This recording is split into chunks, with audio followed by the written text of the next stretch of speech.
ഒരുമിച്ച് ഇസ്രായേൽ നടത്തിയ അതിരൂക്ഷമായ ആക്രമണങ്ങളിൽ ഗാസയിലും തെക്കൻ ലെബനാനിലുമായി നിരവധി സാധാരണക്കാർ കൊല്ലപ്പെട്ടു.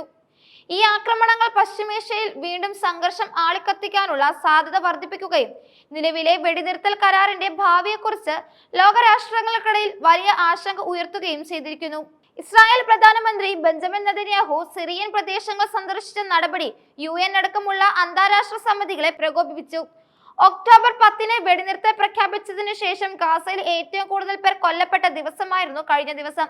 ഗാസ സിറ്റിയിലെ ജനവാസ കേന്ദ്രങ്ങളിലും തെക്കൻ ഗാസയിലെ പ്രധാന നഗരമായ ഖാൻ യൂനൂസിലും ഇസ്രായേൽ വ്യോമസേന നടത്തിയ ആക്രമണങ്ങളിൽ സ്ത്രീകളും കുട്ടികളും ഉൾപ്പെടെ 28 പേർക്കാണ് ജീവൻ നഷ്ടമായത്.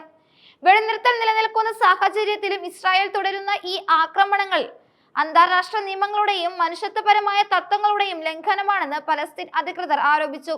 ഗാസയിലെ ആശുപത്രികൾക്ക് നേരെയുണ്ടായ ആക്രമണങ്ങളും രക്ഷാപ്രവർത്തനങ്ങൾ തടസ്സപ്പെടുത്തിയ നടപടികളും വലിയ വിമർശനങ്ങൾക്ക് കാരണമായിട്ടുണ്ട്. ഖാൻ യൂനൂസിലെ തിരക്കേറിയ ഒരു റെസിഡൻഷ്യൽ കെട്ടിടത്തിന് നേരെ നടത്തിയ മിസൈൽ ആക്രമണത്തിൽ ഒരു കുടുംബത്തിലെ നിരവധി അംഗങ്ങൾ കൊല്ലപ്പെട്ടു. മരിച്ചവരിൽ ഭൂരിഭാഗവും സ്ത്രീകളും പ്രായപൂർത്തിയാകാത്ത കുട്ടികളുമാണ്.